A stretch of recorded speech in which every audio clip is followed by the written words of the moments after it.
When I wear the niqab, I feel always like it reminds me with like my who am I, like my identity as a Muslim. Like I always feel like this is me. Like I'm a Muslim woman, so I have like to act always in the way that like my religion teach me. I have always to be like good and to always to be the best as I can.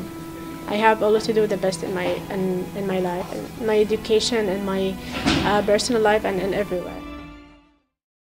After a heated debate that occurred during the federal election, Canada's new Prime Minister, Justin Trudeau, has dropped the appeal to ban the niqab in citizenship ceremonies. The controversy began when former Prime Minister Stephen Harper commented on the veil and its association with oppression. Why would Canadians, contrary to our own values, embrace a practice at that time that is not transparent, that is not open, and frankly is rooted in a culture that is anti-women? Originally from Sudan, Dua Saber was raised in Saudi Arabia. 2 years ago, she came to Canada to study. She doesn't agree with the ban and thinks people have misunderstood her religion. I think I would not take it off too, because like I already checked my identity with like an officer before the oath, so like I don't believe that I have to show my face, and already like the people knew who I am. I didn't feel like so much offended, because like I knew that maybe some people don't understand that the reason why we wear the niqab, so that's why maybe we have to explain for them more. Or like, and also they have to come and ask. So there's no any like bad thing in coming and asking us. So it's okay. In fact, this isn't only a politicized issue. It affects the daily lives of Muslim women in Canada. Apprehensive looks and comments directed at Elif and Dua make their lives more difficult as newcomers in this country.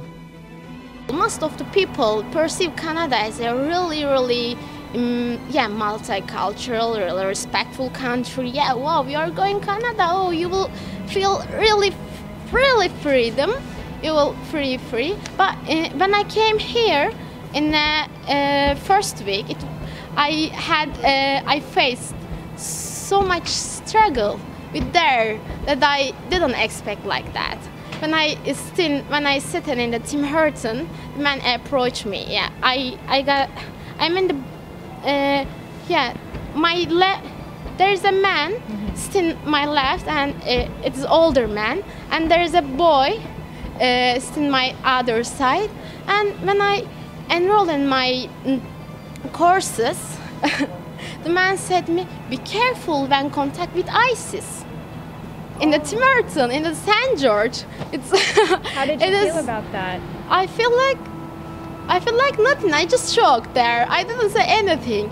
We never were taught like that we have to kill people who are not from our religion. We never taught that we have to steal from other people who are not Muslims. This is wrong. So all what I know that Islam like, I really like I have to treat people always better than what they are treating me with.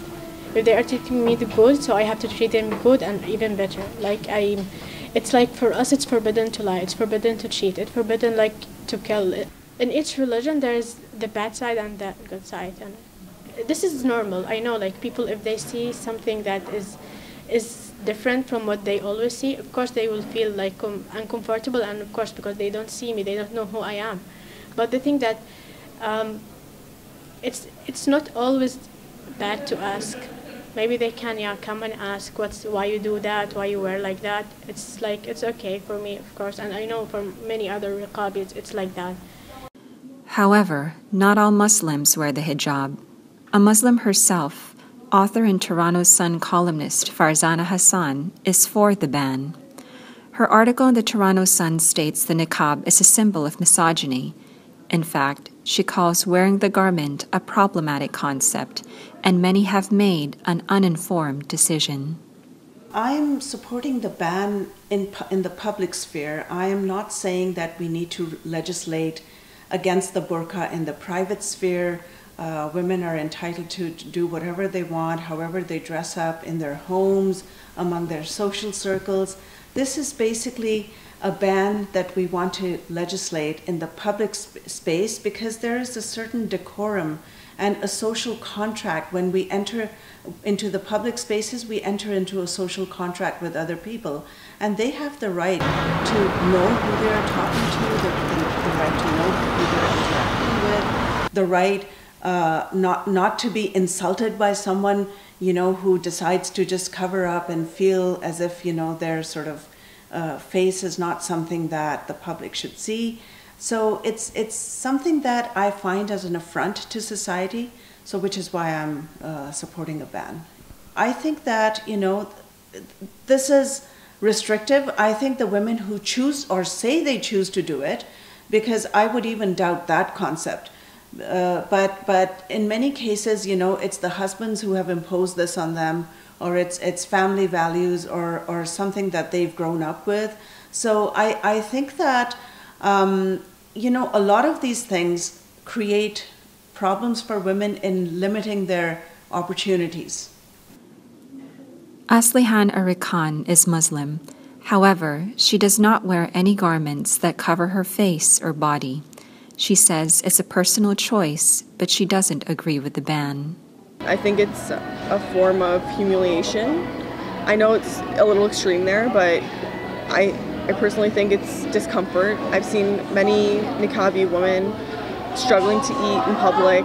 It saddens me. I don't agree with the ban. I think that's also an extreme, like I mentioned before. You're taking away their freedom. They've left their countries to come here, or they've been brought up here from their immigrant parents, and they've been raised a certain way. And Canada's supposed to be a country of freedom, so I do not agree with this ban at all. Oh, to me, a Muslim person is someone who, abides by the ethics of the Quran, and the ethics of the Quran is very much more than, a piece of cloth. The Quran says to do justice. The Quran says, be kind to your neighbor. The Quran says be charitable. The Quran says be kind to your parents. The Quran says, treat your children kindly, treat them in a loving way. To me, that is basically who a practicing Muslim is. It's not the ritual, it's not the symbol, it's not the garb, it's not the garment. I mean, to me, a Muslim person is much more than that. Mm-hmm. Despite her experience as a Muslim woman who chose to wear the veil, Saber identifies herself as a Sudanese Canadian. She embraces both her cultural background and the country she now calls home. Most of the people in Canada like that, yeah.